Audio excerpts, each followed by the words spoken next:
Hey everybody, hey, how good was Pastor Don's message on cohesive relationships? We wanted to follow up and ask 3 more questions to help drive this content into your practical lives. Yes. And so, first of all, you talked about the great analogy of the glue, of how we can either have not enough glue in our relationships, that is love, and not enough and we fall apart.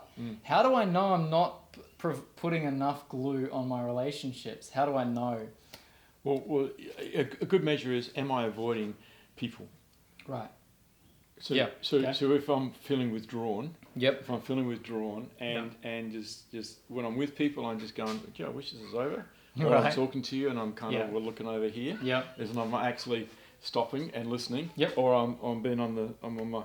Let's check Facebook for a moment. Yep. Okay. What Good. were you saying? Great. Okay. Withdrawing. That's not enough glue. Withdrawing, Right. and That's good. Okay. And then on the flip side, how do I know if I'm putting too much glue on? Is too much of a good thing a bad thing? yes, it is. Because people need space, need private time, personal time in a relationship to be secure enough in the relationship to allow alone time. Alone time is healthy, and if there's no space for a person to grow, then they don't grow. So how do I know I'm putting too much glue on a relationship? Well, I'm feeling anxious about what they're doing and where they are. I'm giving too much direction. Okay. Yep. To what they're doing, how they're doing. You should wear the blue dress, not the red dress. Ooh. I don't look good in either of those. But I did notice that you did only reply to 23 of my 24 questions that I texted you about today.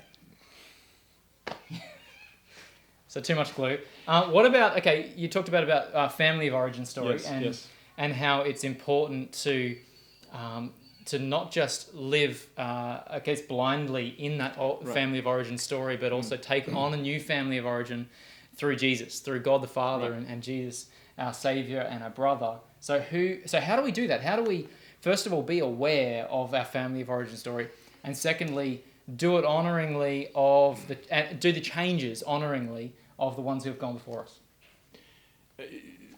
One is just you become self-aware through self-reflection. So sitting and talking and discussing it with the significant people in your world is a really important thing. Yeah. And sometimes a professional person is essential to help you get more understanding. Okay.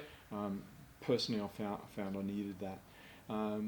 Related to that, one of the things I want to say is our parents, while we dearly love them, come from an era and a time and a culture zone, and we Great.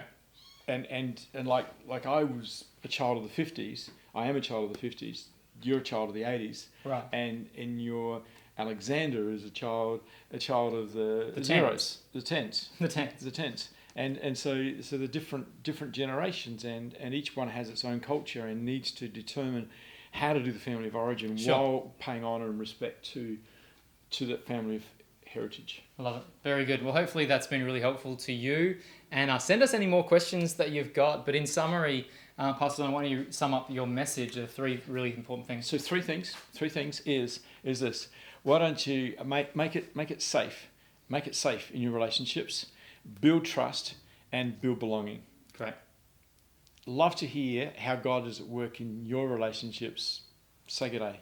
Fantastic. See you this week online with Pastor Lars Halverson from C3 Darwin.